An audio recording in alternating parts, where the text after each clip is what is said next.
Hi, my name is Amanda Roberts, and I wanted to take a few moments to talk about my vagina story. This is such an interesting topic to me because I feel like as women, we're expected to have it all together. Like, we're expected to know the ins and outs of having a vagina, everything that has to do with it. And if I'm being honest, I've only just recently begun to understand like the little nuances and quirks that come with being a vagina owner. I can recall some of like my earliest moments learning and getting to know my vagina. When I was younger, I used to read book after book after book, just absorbing so much knowledge to understand the changes that I was going through.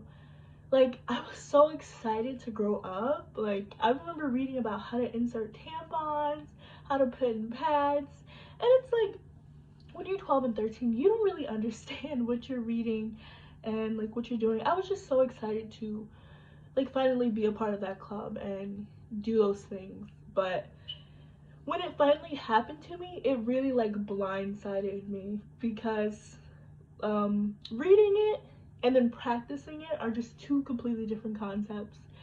I remember like completely avoiding the conversation around these things with like my mom because it was just entirely too awkward for me. I completely avoided it. Like, no way, I wasn't doing it.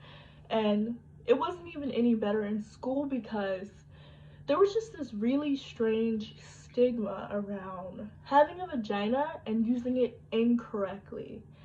Like, there was no talk about like vaginal health, like what you should talk to your doctor about, what happens at a pap smear, how to have safe, pleasurable sex. The only option was abstinence. That was it. There were no other options. And meanwhile, with my peers, there was just this like urgency to have the most beautiful hairless little vagina, you know. If it wasn't smelling like cherries, strawberries, peaches, flowers, you were doing it wrong. If you had discharge, you were not clean, you were unsanitary.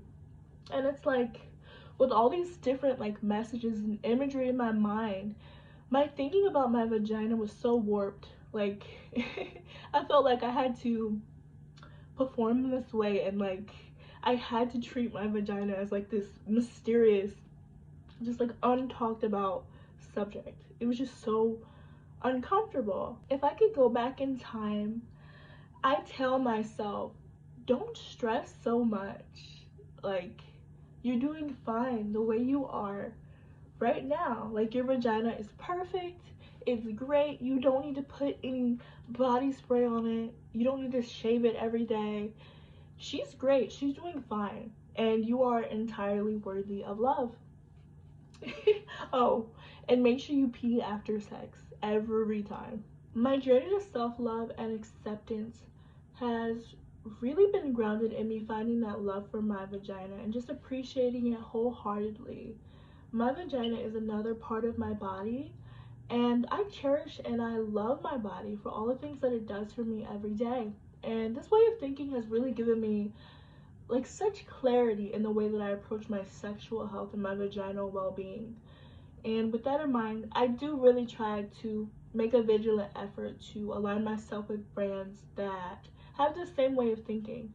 With that in mind, I do want to introduce Loyal to you. Loyal is a sexual health and vaginal well-being brand that is eliminating the stigma around vaginas and the way that we approach them and take care of them.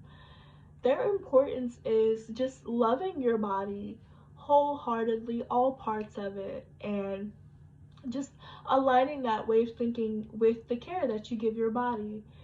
And you know, they're really making an effort to remove that stigma and just make it more easy and approachable to take care of our bodies. And they're doing this through natural products and, you know, in ways that are just really inspiring. I'll be attaching a link in my bio which will allow you to sign up with your email, so definitely click it and check it out.